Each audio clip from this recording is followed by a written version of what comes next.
comes to clear America's railroads when they're blanketed by massive snowfalls, the rotary snowplow stands a spine-shivering 16 foot 6 inches tall, takes up 48 feet of track, and weighs a snow-stomping 137 tons.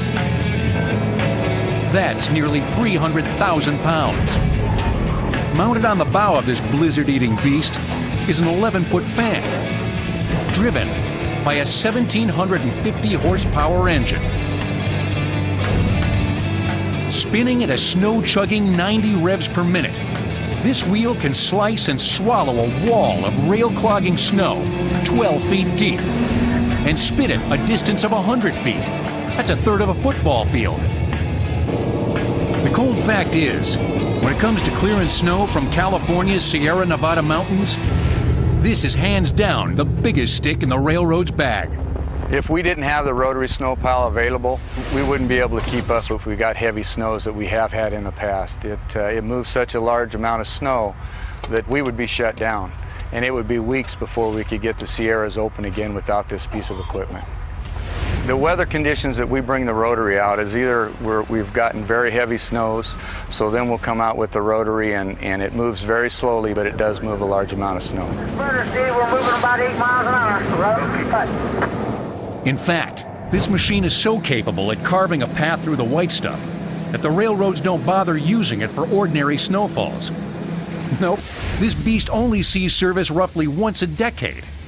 That's the typical time between blizzards big enough to bother getting this rotary all revved up.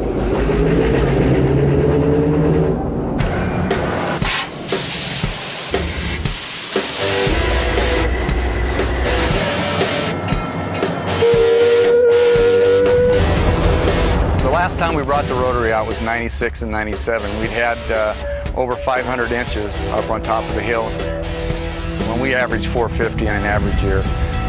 And we had a 12.5-foot bank, so we brought the rotary out, and then the following day we plowed from Emigrant Gap to Truckee and cleared the railroad up. To put together a snow train, we will start with a rotary on each end. Against those rotaries, we will have a B unit, or what some people call a slug. That's a locomotive that powers the blade itself.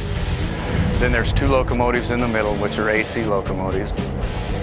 The wings on the side, they're developed to operate so we can cut a wider path. And so we can shoot that wing out there and actually give us another foot. So that's why the wings are so important to us, is to just make our path wider, and it picks up more snow for us.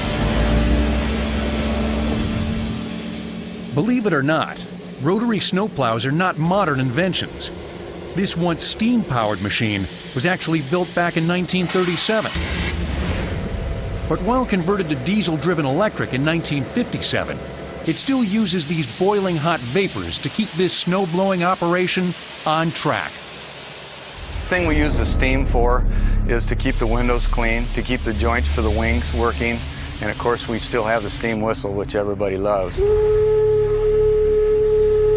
But that's what keeps everything working and operating so it doesn't freeze up on us.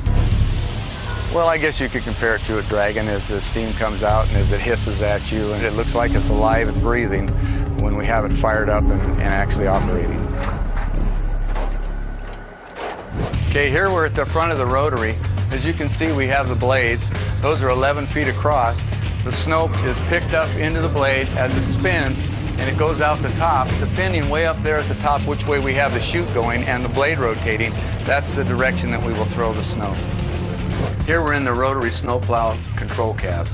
And up here we have, these are rather unique, windows that rotate. These were developed by ships at sea when they were in high seas. As they rotate, you never see anything hit the windshield. So when heavy snows, we don't see anything hit there at all. It's always clear. But what's never clear while operating in these conditions is what's on the hillside above you. Go banging through a mountain pass with this snowplow, and the mountain could come crashing down. Well, whenever we have the rotary out, it's generally potentially dangerous because we've had very heavy snows. In that case, we're in slide conditions.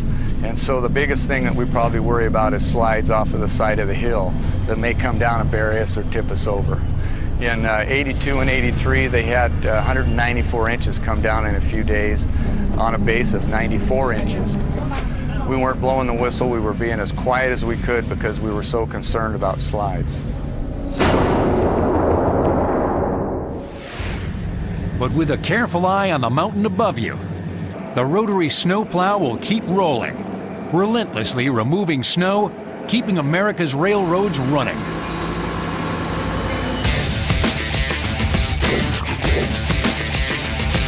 Yeah, it's a pretty incredible machine. It is very powerful, and it does move a lot of snow. And consider how long it's been out here operating, that it's pretty incredible that it still works today like it does and as well as it does.